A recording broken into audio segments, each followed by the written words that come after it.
अस्सलाम वालेकुम नाज़रीन, प्रोग्राम कोरोना वायरस के असरात के साथ मैं हूं कौकब फारूकी। और जैसा कि आपको मालूम है कि हमारी स्पेशल कोरोना ट्रांसमिशन जारी और सारी है जब तक कोरोना वायरस है, और हम आपको अपडेट जो है कोरोना वायरस की मालूमात जो है किस तरह आप एहतियाती तदबीर इख्तियार कर सकते हैं और क्या प्रिकॉशंस ले सकते हैं, किस तरह SOPs को फॉलो कर सकते हैं, ये तमाम तर बातें जो है हम अपने गेस्ट के थ्रू, हमारे साथ डॉक्टर्स मौजूद होते हैं और बहुत सारे इससे रिलेटेड जो लोग होते हैं उनसे हम उनके तज्ज़िये लेते हैं और आप तक पहुंचाते हैं। तो इस वक्त हमारे साथ मौजूद हैं डॉक्टर फरहान ईसा, जो कि किसी तारुफ के मोहताज नहीं है, हम सभी ने बखूबी जानते हैं, बहुत जानी मानी शख्सियत हैं। इनसे हम बात करेंगे। हम देख रहे हैं कोरोना वायरस के केसेस जो हैं वो बहुत ज़्यादा तेज़ी से बढ़ते चले जा रहे हैं। लोग SOPs को फॉलो कर भी रहे हैं, नहीं भी कर रहे। लॉकडाउन सख्त भी हो रहा है और नहीं भी हो रहा। क्या वजह है केसेस जो हैं इतने ज़्यादा बढ़ते चले जा रहे हैं और अमवात जो है वो भी होती चली जा रही हैं? अगर पूरे वर्ल्ड की बात की जाए तो आहिस्ता आहिस्ता कोरोना के सिम्टम्स जो हैं वो थोड़े बहुत हमें कम भी बाहर ममालिक की कंट्रीज़ में दिखाई देते हैं कि वहाँ पर अब मामलाते ज़िंदगी जो है वो बहाल होना आहिस्ता आहिस्ता शुरू हो गई है। तो क्या सूरत हाल है पाकिस्तान की, ओवरऑल भी बात करेंगे। तो जान लेते हैं डॉक्टर फरहान ईसा की ज़बानी। बहुत शुक्रिया सर, आपने हमें ज्वाइन किया। फरहान साहब, ये बताइएगा, सबसे पहले तो हम बात करेंगे कि कोरोना वायरस जो है वो मजीद तेजी से फैलता हुआ हमें दिखाई दे रहा है, इसकी क्या वजह है? सिचुएशन ये है कि अगर हम पूरी दुनिया की बात करें तो उसमें बड़े इंटरेस्टिंग तरीके से ये फाइंडिंग्स आ रही हैं। कुछ कंट्रीज़ हैं जैसे यूएस हो गया, इंडिया हो गया जो नेबरिंग टू पाकिस्तान है, बांग्लादेश हो गया, इधर तो केसेस जो हैं वो काफ़ी बढ़ते चले जा रहे हैं और काफ़ी परेशानियाँ भी बढ़ती चली जा रही हैं। अच्छा, दूसरे हैंड में अगर हम पाकिस्तान की बात करें और कुछ और ममालिक की बात करें, तो वहाँ पे केसेस जो हैं वो कम भी आ रहे हैं जहाँ पे प्रॉपर सिस्टम्स को फॉलो किया गया और जहाँ पे स्मार्ट लॉकडाउन और स्ट्रैटेजी बनाई गई। अच्छा, ये मैं ज़रूर कह रहा हूँ, तो लेकिन इसके साथ-साथ मैं ये ज़रूर कहूँगा कि अब जो है ईद भी आने वाली है और ईद के बाद जो है वो मुहर्रम भी बेसिकली हमारे पास है और जी। पाकिस्तान में दोनों इवेंट जो हैं वो बहुत ही रिलीजियस fervor के साथ मनाए जाते हैं। और ऐसा हम ज़रूर ये ख़दशा कर रहे हैं कि पाकिस्तान में भी केसेस, अगर ये सही से भी SOPs को नहीं फॉलो किया गया तो ये बढ़ सकते हैं। अच्छा, अगर आप पाकिस्तान के ट्रेंड्स की बात करेंगी तो मैं ज़रूर मुबारकबाद दूँगा national command and control centre की, जो ख़ास तौर पे जिन्होंने स्ट्रैटेजी बनाई पाकिस्तान की, और वो बड़ा एक कामयाब रही है। पाकिस्तान की अगर हम बात करें तो फ़िलहाल हमें पाकिस्तान में पिछले हफ़्ते से डिक्लाइनिंग ट्रेंड्स नज़र आ रहे हैं कोरोना इन्फेक्शन के केसेस की पॉज़िटिविटी के अंदर भी, और उनकी डेथ की जो रेशो था उसके अंदर भी हमें कम ट्रेंड्स नज़र आ रहे हैं। लेकिन ये कब तक कहा नहीं जा सकता कि अभी कोरोना से हमारा छुटकारा हो गया है और हम दोबारा से अपने रोज़मर्रा के काम पे रेगुलर बेसिस पे या और पुराने तौर तरीकों पे हम दोबारा वापस जा सकते हैं। लेकिन ये ज़रूर है कि पाकिस्तान में ट्रेंड जो है वो लास्ट वीक से डिक्लाइनिंग ट्रेंड ज़रूर देखा जा रहा है। जिन लैब्स के पास, अगर हम जनरल बात करें कि जैसे मैं किसी के पास 100, अगर परसेंटेज में बात करें, अगर 100% टेस्ट आते थे, अब उनके पास 20% टेस्ट आ रहे हैं। टेस्टिंग की कैपेसिटी बिल्कुल कम नहीं हुई है, टेस्टिंग की कैपेसिटी उतनी ही है, लोगों की रिक्वायरमेंट्स कम हो गई हैं और ये अंदेशा ये हो रहा है कि शायद ये केसेस जो हैं वो डिक्लाइन की तरफ जा रहे हैं। लेकिन ये कोरोना नोवल कोरोना वायरस है और ये दुनिया में पहली दफ़ा फैला है, ये जो पर्टिकुलर SARS-CoV-2 कोविड-19, तो इसमें ये ज़रूर देखा गया है कि पहले थे, कोरोना की दूसरी इन्फेक्शन जो फैली थी 2002 में, वो फैली थी सार्स के नाम से, severe acute respiratory syndrome, Singapore China की साइड पे थी। फिर 2012 में भी कोरोना की एक टाइप थी जो फैली थी, मिडिल ईस्टर्न रेस्पिरेटरी सिंड्रोम, जो कि सऊदी अरेबिया और अमीरात की तरफ थी, और इसमें बल्कि शरह अमवात जो थी वो तकरीबन 30% थी। तो अब ये जो कोरोना के जो इन्फेक्शन, जो नोवल कोरोना वायरस है, इसमें जो और उनमें जो शबाहत है वो थोड़ी-सी ये है कि जो पिछली 2 इन्फेक्शंस थी और उनके अंदर भी 2 दफ़ा या 3 दफ़ा पीक्स आई थी। तो बेसिकली इसलिए मैं ये बात को बेहतर समझता हूँ सबको बताना कि अगर हमें फ़ील भी हो रहा है कि पाकिस्तान जो है वो डिक्लाइनिंग ट्रेंड की तरफ जा रहा है, लेकिन इसकी 2 पीक्स या 3 पीक्स एक्सपेक्टेड हैं, अगर एहतियाती तदाबीर नहीं रखी, तो ये डिक्लाइनिंग जो ट्रेंड है इसका कतई ये मतलब नहीं है कि जी। कोरोना जो है वो ख़त्म की तरफ जा रहा है और ख़त्म हो जाएगा। मतलब हमें जीना कोरोना के साथ साथ ही है। मतलब कोरोना जो है WHO ने भी कहा था कि जैसे अब कोरोना जो है वो जैसे नॉर्मली और बीमारियां हैं लाइक एड्स हो गया या और भी जो जिस तरह की बीमारीज होती हैं तो उस तरह हमें उसके साथ सरवाइव करना होगा। क्या इसमें सदाकत है? बिल्कुल। जी देखिए, आपने जो बात की है और डब्ल्यूएचओ ने भी जैसे बताया, डब्ल्यूएचओ के भी ये एक्सपर्ट्स ही बताते हैं। आई थिंक कि जो पाकिस्तानी एक्सपर्ट्स हैं, मैं उनकी बहुत तारीफ़ भी करूँगा और पाकिस्तान का मेरे ख़्याल से नाम जो है वो इंटरनेशनली बहुत नुमायाँ होगा, क्योंकि यहाँ पे बहुत 4-5 ऐसी चीज़ें हुई हैं जो दुनिया में नहीं हो सकी। पहली जी। चीज़ ये है कि जो आपका सवाल का मैं जवाब पहले दूँगा, चलिए फिर मैं आपको सेकेंडली इकोनॉमिक इम्पैक्ट के बारे में बात करूँगा। पहली चीज़ ये है कि नंबर 1 जो सिचुएशन ये थी कि ज़ाहिर है बीमारी के साथ रहना है, अनफॉर्चुनेटली हम लोग बड़े मेहमान जी। नवाज़ कौम हैं। हम लोग टीबी को ख़त्म नहीं कर सके, मलेरिया को नहीं ख़त्म कर सके थे, टाइफॉइड भी रहा, फिर डेंगू आ गया, चिकनगुनिया आ गया। सो ये तो बिल्कुल। डेवलपिंग कंट्रीज़ के ये चैलेंजेस हैं और ज़ाहिर है कि हमें उनको हल तो करना है, लेकिन हमें हमें पोस्ट कोरोना वर्ल्ड में रहना भी सीखना है। ये कोरोना ज़ीरो तो नहीं होता दुनिया से, बल्कि नहीं होता। आप देखिए अमेरिका जैसे डेवलप कंट्री के अंदर भी कितनी शरह अमवात थी, लाख से ज़्यादा जा चुके हैं। पाकिस्तान में और अभी हम लोगों के पास फिर भी इतनी अल्हम्दुलिल्लाह कि वो इतनी ज़्यादा शरह अमवात नहीं है।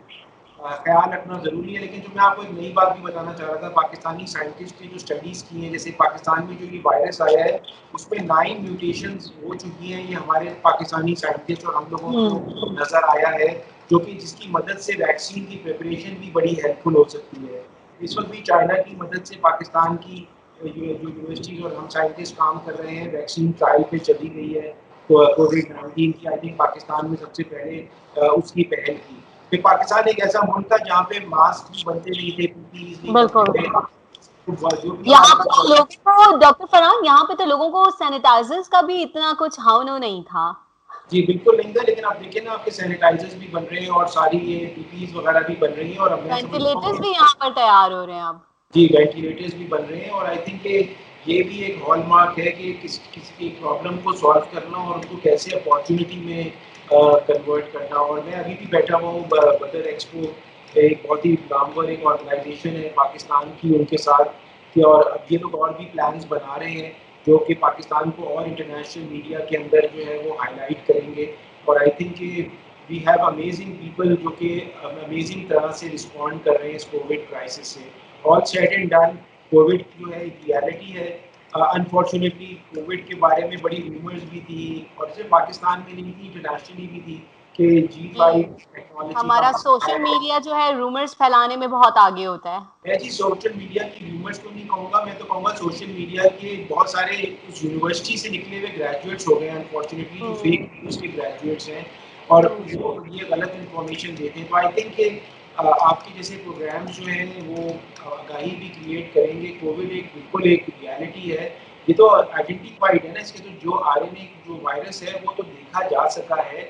और मैं तो शुरू में मज़ाकन ये कहता भी था लाइटर मोड में कि अगर कोई जो मुझसे कोई फ्रेंड कहता था ना कि वो बिलीव नहीं करता, तो मैं उनसे कहता था कि आप मेरे साथ चलिए, हम यहाँ पे फील्ड आइसोलेशन सेंटर चल रहा है जो आर्मी 5 कोर की मदद से चल रहा है और बेहतरीन इलाज जो मुफ्त इलाज कर रहा है कराची के अंदर एक्सपो सेंटर में। उधर मैं आपको छोड़ देता हूँ अंदर मरीजों के साथ, 2 दिन में ही आपको पता चल जाएगा कि असलियत को कोरोना है कि नहीं है। सही, बिल्कुल। माशाल्लाह से फरहान साहब आपकी बहुत सारी लैबोरेटरीज़ हैं और आप लोग बहुत काम कर रहे हैं इस हवाले से। तो आप लोगों के पास भी अगर कोरोना के पेशेंट्स आते हैं या रेगुलर पेशेंट्स जो आते हैं, क्या आप लोग भी कोरोना टेस्ट वगैरह जो हैं वो बहुत एक्सपेंसिव कर रहे हैं या क्या क्राइटेरिया है? किस तरह से इस प्रोसेस को आप लोग कंटिन्यू कर रहे हैं? नहीं देखिए, कोरोना के लिए हमने करने टेस्ट इसकी स्टार्ट किए थे कि हम मॉलिक्यूलर पैथोलॉजी तो बहुत पहले से कर रहे थे और hepatitis B, hepatitis C, tuberculosis और दूसरी बीमारियों के लिए। तो कोरोना का टेस्ट हमने सिर्फ इसलिए स्टार्ट किया था कि हम अपनी कौम की खिदमत कर सकें, क्योंकि उस ज़माने में उस वक्त कोरोना के टेस्ट होते नहीं थे। पाकिस्तान में बहुत कम लैब्स थी जिसके अंदर मॉलिक्यूलर पैथोलॉजी की फैसिलिटीज़ थी, लेकिन अब तो खैर एनडीएमए ने बहुत सारी अच्छा काम करके सबको सप्लाईज़ दे दी है। लेकिन पहले ना बहुत कम लैब थी, तो हम इसमें शामिल इसलिए हुए थे कि हम लोगों की मदद कर सकें और ज़ाहिर है कि तशख़ीस होगी तो इलाज भी होगा। इलाज से ज़्यादा ज़रूरी ये था कि आइसोलेशन में वो लोग रह सकें, कि वो दूसरे लोगों को इन्फेक्शन ना लगाएँ, वो चीज़ ज़्यादा ज़रूरी थी और आइडेंटिफिकेशन होना ज़रूरी थी और डायग्नोस्टिक्स के बगैर तो ये मालूम ही नहीं हो सकता। So I think INSA lab was in the forefront in Pakistan की, जिसने इसमें हाथ डाला और एक हमने मदद करी। ये एक सेंसिटिव काम था, हमारा स्टाफ भी डरा हुआ था क्योंकि नई बीमारी थी और हमारे यहाँ आपको पता है पाकिस्तान में नहीं बल्कि इंटरनेशनली लोगों को पीपीईस पहनने का रिवाज नहीं था और लोगों को या पता भी नहीं था एग्जैक्टली। कैसे पहनते हैं। So we did it for our the cause, we did it for our country. सही। अच्छा फरहान साहब, हमने ये भी देखा है कि कोरोना वायरस जब आया तो हमने देखा कि बहुत सारे लोग जो मतलब बहुत सारी चीज़ें भी अपने साथ लेकर आए, जैसे कि सोशल मीडिया जो है उसके ऊपर टेली मेडिसिन हो गई, और डॉक्टर्स जो हैं वो स्काइप पे या दूसरे ऐप्स के ज़रिए जो हैं पेशेंट से कोऑर्डिनेशन कर रहे हैं। कुछ पेशेंट जो हैं वो काफ़ी सेंसिटिव होते हैं, डर के मारे जो रेगुलर पेशेंट होते हैं वो हॉस्पिटलाइज नहीं हो रहे होते या जा नहीं रहे होते कि नहीं यार कोरोना पेशेंट मौजूद हैं, हो सकता है हमें भी वायरस हो जाए, या डॉक्टर्स वगैरह भी जाहिर सी बात है पेशेंट्स के पास जाते हैं। हमने देखा इतने डॉक्टर्स की भी अमवात हुई, सारा सिनेरियो हमारे सामने है। तो आपको क्या लगता है ये जो टेली मेडिसिन की सर्विसेज हैं या इस तरह से डॉक्टर से कोऑर्डिनेशन है, आपको लगता है कि डॉक्टर्स और पेशेंट स्काइप पर मतलब सही उनका ट्रीटमेंट दे सकते हैं? क्या ये पॉसिबल है बीइंग अ डॉक्टर? आप बताइए। देखिए मैं ये समझता हूँ कि सिचुएशन टू सिचुएशन चीज़ें वेरी करती हैं ना। इस वक्त अगर सोशल डिस्टेंसिंग है, लोग घरों में लॉकडाउन थे, वो डॉक्टर के पास नहीं जा सकते थे, तो मेरे ख्याल से तो इससे बेहतर कोई चीज़ नहीं है। लेकिन ये ज़रूर है कि जब डॉक्टर किसी पेशेंट को देखता है तो उसे बात करने के अलावा जो है वो उसका एग्जामिनेशन भी करता है। वो डेफिनेटली एक पार्ट है जो मिसिंग है, जो कि इलाज के लिए वो भी बहुत ज़रूरी है। क्योंकि लेकिन जाहिर सी मैं बात है जब आपके पास पेशेंट आता है तो आप उसका ब्लड प्रेशर भी चेक करते हैं, उसकी नर्व्स भी चेक करते हैं, और बहुत सारी चीज़ें इस तरह की डॉक्टर जैसे कि आपने कहा एग्जामिनेशन करते हैं। तो उससे फिर ही आप लोग डायग्नोज करते हैं कि हाँ इतना इतना ये चीज़ या ये मर्ज लाहक है। बिल्कुल ऐसा ही है, लेकिन जब चीज़ अवेलेबल नहीं हो, लोग इतना इलाज ही नहीं करवा पा रहे हों, क्योंकि इस वक़्त ऐसा तो नहीं कि कोरोना फैला है तो सारी दूसरी बीमारियाँ जो हैं वो ख़त्म हो गई हैं दुनिया से। जैसे डायबिटीज़ है, ब्लड प्रेशर है, स्ट्रोक है, हज़ारों ट्यूबरक्लोसिस है, बहुत सारी बीमारियाँ थी जिनकी वजह से लोग ऑलरेडी हॉस्पिटल्स जाते थे, वो नहीं जा पा रहे, वो घरों में हैं और वो हॉस्पिटल जाने से वो कतरा रहे हैं। तो आई थिंक कि उसके लिए telemedicine is a good option at the moment, लेकिन it is not the ideal option. अगर आप मेरा पॉइंट ऑफ व्यू लेना चाहती हैं तो एक गुड ऑप्शन है, आइडियल ऑप्शन नहीं है। आइडियल ऑप्शन तो ज़रूर डॉक्टर से फिजिकल मुलाकात होना और उसका चेकअप करना और एग्जामिनेशन करना, वो पार्ट ऑफ डायग्नोस्टिक्स में ज़रूरी है। लेकिन ये ज़रूर है कि डायग्नोस्टिक मेडिसिन अब बहुत ज़्यादा एडवांस हो गई है, तो अब अंदर का हाल जो है वो लेबॉर्ट्रियाँ और एक्सरे और अल्ट्रासाउंड या सीटी स्कैन, एमआरआईज़ बता देते हैं। तो इसलिए टेलीकॉन्फ्रेंसिंग के साथ जो है साइमल्टेनियसली डायग्नोस्टिक्स की हेल्प लेना उस मसले को बिल्कुल। काफ़ी उसने हल कर दिया है। ठीक है। अच्छा फरहान साहब ये बताइएगा, जैसे कि मैंने कहा कोरोना वायरस के टेस्ट जो हैं वो एक गरीब की पहुंच से जो हैं बहुत ज़्यादा दूर हैं। अगर किसी को नॉर्मली नज़ला ज़ुकाम भी हो जाता है, अगर वो अपने क्लिनिक या किसी भी एरिया के हॉस्पिटल जाता है तो वहाँ पे सबसे पहले उसको कहा जाता है कि आप कोरोना का टेस्ट कराएं। नॉर्मली कोरोना का जो फ्लू होता है या खांसी या जो भी सिम्टम्स हैं वो अदर साइड जो नॉर्मली, क्योंकि यहाँ पे डस्ट पोल्यूशन और आपको पता है पाकिस्तान में इन्वायरमेंट जो है वो चेंज होता रहता है, इस हिसाब से बीमारियां तो यहाँ पर हर एक दूसरे बंदे को होती रहती हैं, लाइक डायरिया या इस तरह की बीमारियां। तो क्या सिम्टम्स हैं कि मतलब आपको कैसे आप वो पता कर सकते हैं कि हाँ आपको नॉर्मल टेम्परेचर है या नॉर्मल नज़ला ज़ुकाम जो होता है रूटीन का वो है, या आपको कोरोना है? देखिए ये बहुत अच्छा सवाल है आपका। असल में बेसिकली सबसे पहले तो लोगों को ना सेल्फ मेडिकेशन और सेल्फ डायग्नोसिस और सेल्फ ट्रीटमेंट नहीं करनी चाहिए। उनको जाके जी, किसी लाइक डॉक्टर को घरेलू दिखाना टोटके। चाहिए। हाँ, बिल्कुल एक प्रॉपर डॉक्टर को दिखाएँ तो वो प्रॉपर्ली गाइड कर देगा कि ये ज़रूरत है कि नहीं है कोरोना टेस्ट के लिए या किस तरफ वो जा रहा है। और मैं आपको बताऊँ ये लोग क्योंकि हमारे यहाँ बहुत ज़्यादा जो प्रॉब्लम है ना वो ये है कि लोग खुद से सेल्फ मेडिकेशंस लेते हैं, खुद से एंटीबायोटिक्स ले लेते हैं और ज़ाहिर है उनको डायग्नोसिस सही नहीं होती और फिर फार्मेसी जाते हैं, केमिस्ट के पास जाते हैं, वहाँ पे प्रॉपर फार्मासिस्ट नहीं होते, उनसे एडवाइस लेते हैं और बल्कि बहुत सारी अमवात भी इस वजह से हो जाती हैं। तो मेरी सबसे पहली गुज़ारिश तो ये है कि सबसे पहले तो एक मुस्तैद डॉक्टर को दिखाना चाहिए, जैसा वो फिर एडवाइस देगा वही करना चाहिए।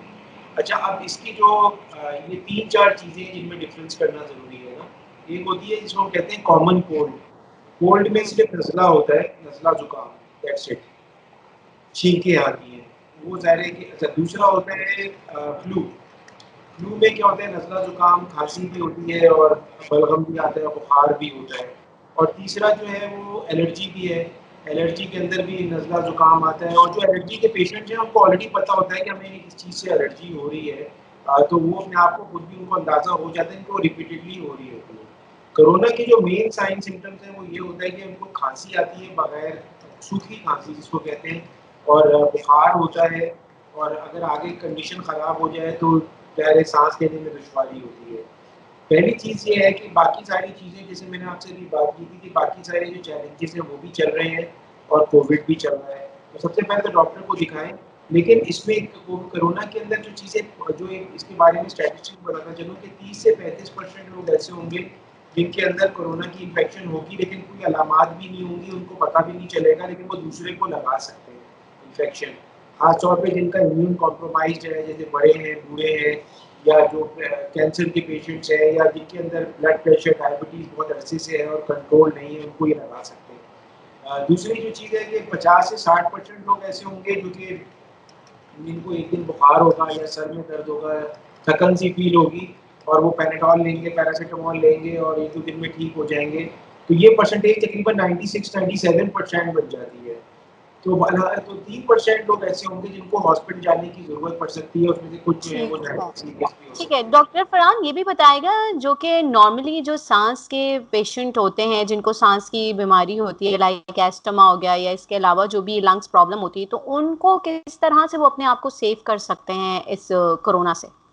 देखिए, इसके लिए तो सबसे ज़्यादा जो गवर्नमेंट कह रही है ना कि आप सोशल डिस्टेंसिंग रहें और हाथ को सही तरह से साफ करें, मास्क पहनें, मुँह, नाक और आँख को हाथ ना लगाएँ। यही वो तरीका है जिससे वो बच सकते हैं, क्योंकि उनके जो प्यारे हैं, जैसे मैंने आपको स्टैटिस्टिक्स बताई थी कि उनके प्यारे जो उनसे मिलने आ रहे हैं, ज़रूरी नहीं कि उनके अंदर अगर कोई अलामात नहीं है तो वो इन्फेक्टेड नहीं है। और एज़मा के पेशेंट जो हैं जिनका पहले से ही लंग कॉम्प्रोमाइज़्ड है, साँस लेने में दुश्वारी है, वो इसके रिस्क फैक्टर में डेफ़िनिटली शामिल हैं। इसी तरह से एल्डरलीज़ हैं। अच्छा, ये परसेंटेज की जैसे मैं बात कर रहा था, तो लेकिन परसेंटेज को देखने में लग रहा है 3% एक बहुत छोटा-सा नंबर लग रहा है।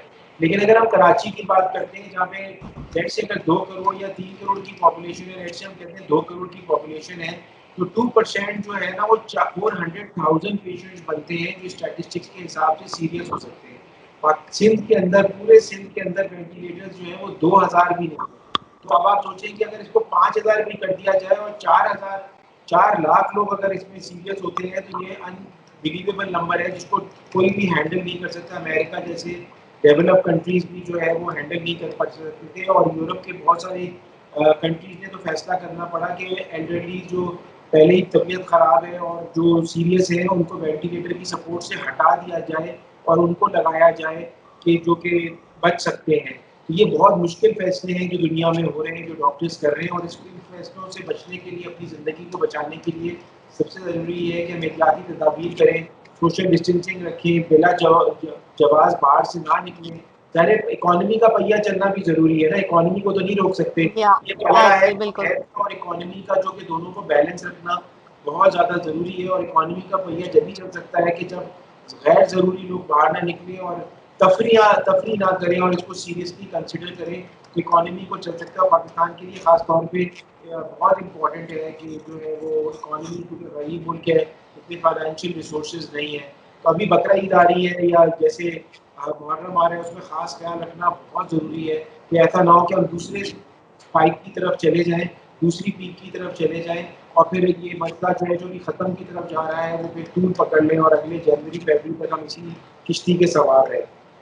ठीक है, लास्ट में फरहान साहब क्या मैसेज देना चाहेंगे हमारी आवाम के लिए? मैं सिर्फ रिक्वेस्ट ये मैं करना चाहूँगा सबको कि देखो, जो गवर्नमेंट जो आपको अहकामात दे रही है, उस पे ट्रस्ट करें, और गवर्नमेंट बहुत बेहतर फैसले अब कर रही है, और जो है ज़ाहिर है ये नया वायरस था, इसके बारे में सब सीख रहे थे, और ज़ाहिर है नेक नियति से फैसले हो रहे हैं, उसको फॉलो करें। ये एस्टैब्लिश फैक्ट है कि मास्क पहनना बहुत ज़रूरी है, हाथ को सही तरह से साफ रखना बहुत ज़रूरी है, जो है हाथ ना मिलाएं लोगों से, पोस्ट कोरोना वर्ल्ड की तैयारी करें, और उसके तौर तरीके डिफरेंट हैं जो सबके नॉलेज में है, उसको प्लीज़ अभी भी कोरोना को सीरियसली लें, तो हम इस परेशानी से जल्दी बाहर निकल सकते हैं। ठीक है, बहुत शुक्रिया डॉक्टर फरहान, इतनी अच्छी आपने मालूमाती बातें जो हैं हमारे नाज़रीन को पहुँचाई हैं। आपके वक़्त का बहुत शुक्रिया और आप अपना भी बहुत ख़्याल रखिएगा, क्योंकि वैसे तो आप डॉक्टर हैं, आपको पता ही है सोशल डिस्टेंसिंग और एसओपीज़ को आप बाखूबी फ़ॉलो करते होंगे और बहुत ही अच्छा मैसेज, इसी अच्छे मैसेज के साथ हमारा प्रोग्राम जो है वो अपने इख्तिताम को पहुँचा। अपनी होस्ट को इजाज़त दीजिए, अल्लाह निगहबान।